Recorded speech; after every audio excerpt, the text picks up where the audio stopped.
Hello, Doug. My name is Gabriel Christie. This is my oral presentation. Today I will be discussing Raphael Mechoulam's findings to do with the science of cannabidiol, or CBD, and the treatment of people who suffer from epilepsy and treatment-resistant epilepsy. There are many scientists who have conducted studies on CBD and other cannabinoids in the treatment of epilepsy and TRE. Raphael Mechoulam was one of the first to do extensive research on this topic. He is an organic chemist as well as a medicinal chemistry professor at the Hebrew University of Jerusalem. His major scientific interest is the chemistry and the pharmacology of cannabinoids. This part of his career became very prevalent in the 1960s. Mechoulam and Alisaldo A. Carlini, one of his colleagues, had conducted a study. 9 subjects with treatment-resistant epilepsy, or TRE, had participated. So 4 out of the 9 subjects were given 200 milligrams of CBD per day, and they had to do this for 30 days. And the other 5 within the study took a glucose capsule. It looked and tasted the same as the CBD capsule. And they did this for every day for 30 days. So 3 out of the 4 subjects in the CBD arm had actually reported results. So 2 of them reporting that during the study that their seizures had ceased and they stopped. One of them reported a reduction in seizures, and one of them reported no change. The other 5 subjects within the placebo group reported no change as well, which is very unfortunate. So what does this mean?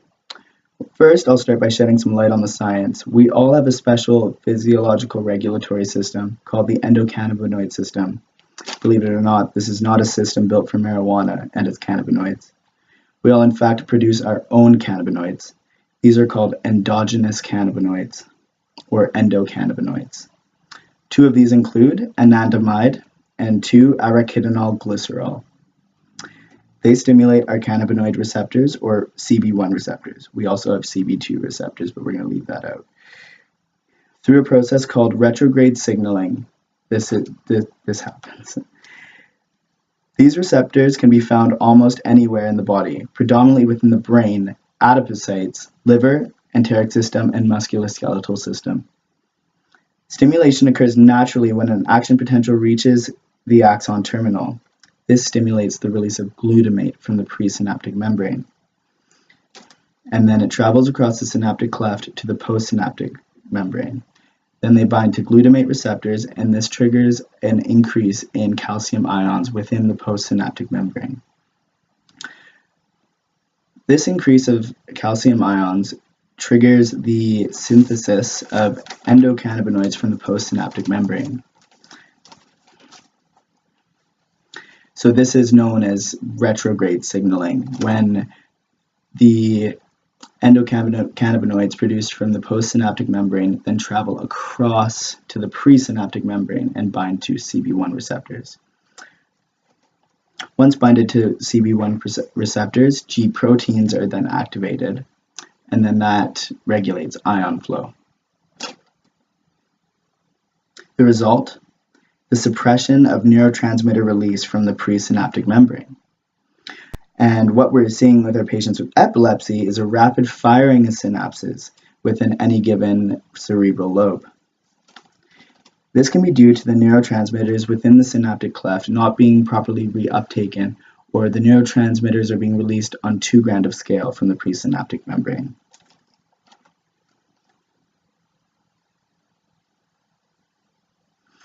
And this happens whether if the patients have a strong endocannabinoid system or not.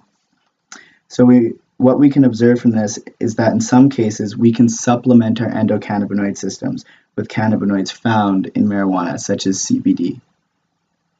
In patients with epilepsy and treatment-resistant epilepsy, we sometimes have the ability to suppress the amount of neurotransmission, chemical neurotransmission, occurring across the synaptic cleft. And in turn, we can reduce or even stop the amount of seizures occurring in patients.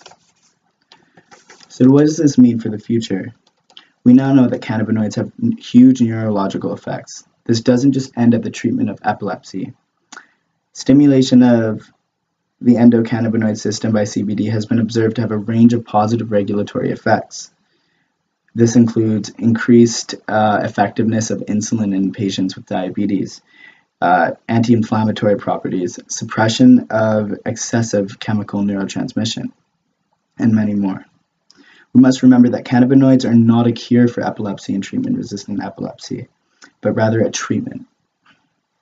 Marijuana is notorious for having a varying composition of cannabinoids, so we must continue to research in order to properly source, isolate, and get what we want and what we don't want from marijuana's green leaves.